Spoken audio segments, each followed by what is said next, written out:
Believe Macy's? Really? Let's talk about that. Mario Pacheco's Swivel Chair of Range.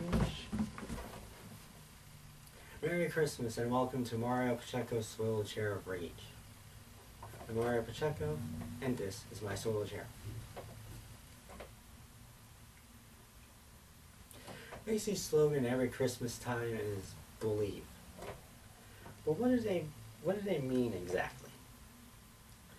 Remember last year I was watching Fox and Friends one morning, and there was Father James Martin, S.J., author of the Jesuit Guide to Almost Everything, and official Colbert Nation chaplain. Interestingly enough, when I went to college at Fordham, I had a friend who interned at American Magazine and worked with James Martin.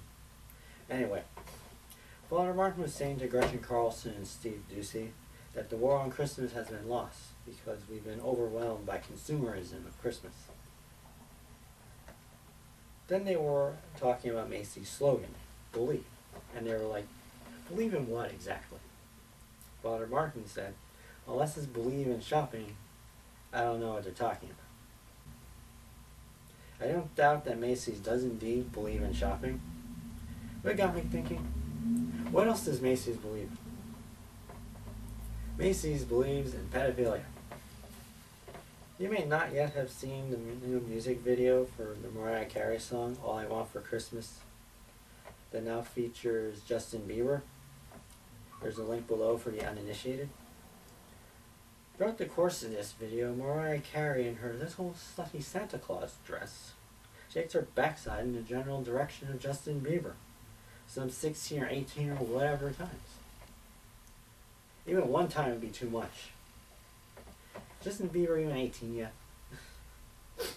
Either way, still looks like he's 12. You may be wondering, what does any of this have to do with Macy's? Well, the video is not much more than a 4-minute commercial for Macy's. They're inside of Macy's. You see 34th Street outside of Macy's. There's handing out coupons for Macy's. There's crowds outside of Macy's and whatever. Is this really how Macy's wants to present itself? Do they really want to be associated with this video of what looks like a cougar molesting a little boy? Mrs. Cannon, you're trying to seduce me. All I want for Christmas is you, Justin. Macy's believes men can be women. Found out the other day that a woman who worked at Macy's was fired when she told a boy wearing a lipstick that he couldn't use a women's dressing room. Apparently, Macy's policy is broad enough to allow men in the women's dressing rooms if they deem themselves to be women. So Macy's is letting men use women's dressing rooms if they, for some perverse reason, are saying that they believe they're women. It's a perfect opportunity for perverts and other sexual deviants. They can just put on women's clothing like a lumberjack, go to the women's dressing room and watch women get undressed or whatever. Is this what you want, Macy's? You're a department store, not Larry Flint's Hustler Club. It's a miracle on 54th Street. Macy's believes in exploiting children. What annoys me the most about Macy's during the Christmas season is how they've appropriated the story of, yes, Virginia, there is a Santa Claus, for their own purposes. I feel special concern for this story as an alumnus of Fordham University, and I feel all Fordham alumni should feel the same. Why is that? Well, when little Virginia OHanlons grew up, she eventually got a doctorate from Fordham University. Every year at the Yule log ceremony at Columbia College of Columbia University, they recite Virginia's letter and its response by Francis Farcell's church, since church is an alumnus of Columbia. I feel Fordham should do the same. And until they start doing that, I will, starting now. Here's Virginia's letter and church's response, which I shall now recite. Is there a Santa Claus? We take great pleasure in answering at once and thus prominently the communication below. expressing at the same time our great gratification that his faithful author is numbered among friends of the sun. Dear editor, I am 8 years old. Some of my little friends say there is no Santa Claus. Papa says if you see it in the sun, it's so. Please tell me the truth. Is there a Santa Claus? Virginia OHanlons, 115 West 95th Street. Virginia, your little friends are wrong. They have been affected by the skepticism of a skeptical age. They do not believe except they see. They think that nothing can be which is not comprehensible to their little minds. All minds, Virginia, whether they be men's or children's, are little. In this great universe of ours, man is a mere insect, an ant, in his intellect as compared with the boundless world about him, as measured by the intelligence capable of grasping the whole truth and knowledge. Yes, Virginia, there is a Santa Claus. He exists as certainly as love and generosity and devotion exist. And you know that they abound and give to your life its highest beauty and joy. Alas, how dreary would be the world if there were no Santa Claus. It would be as dreary as if there were no Virginias. There would be no childlike faith then, no poetry, no romance to make tolerable this existence. We should have no enjoyment except in sense and sight. The eternal light with which childhood fills the world would be extinguished. Not believe in Santa Claus. You might as well not believe in fairies. You might get your papa to hire men to watch in all the chimneys on Christmas Eve to catch Santa Claus. But even if they did not see Santa Claus coming down, what would that prove?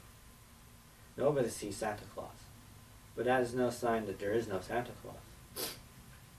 The most real things in the world are those that neither children nor men can see. Did you ever see fairies dancing on the lawn? Of course not. But that's no proof that they are not there. Nobody can conceive or imagine all the wonders there are unseen and unseeable in the world.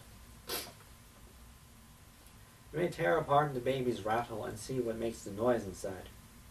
But there is a veil covering the unseen world, which not the strongest man, nor even the united strength of all the strongest men that ever lived, could tear apart. Only faith, fancy, poetry, love, romance can push aside that curtain and view the picture the supernal beauty and glory beyond. Is it all real? Ah, Virginia, in all this world there is nothing else real and abiding. No Santa Claus. Thank God he lives, and he lives forever. 1,000 years from now, Virginia, nay, 10 times 10,000 years from now, he will continue to make glad the heart of children.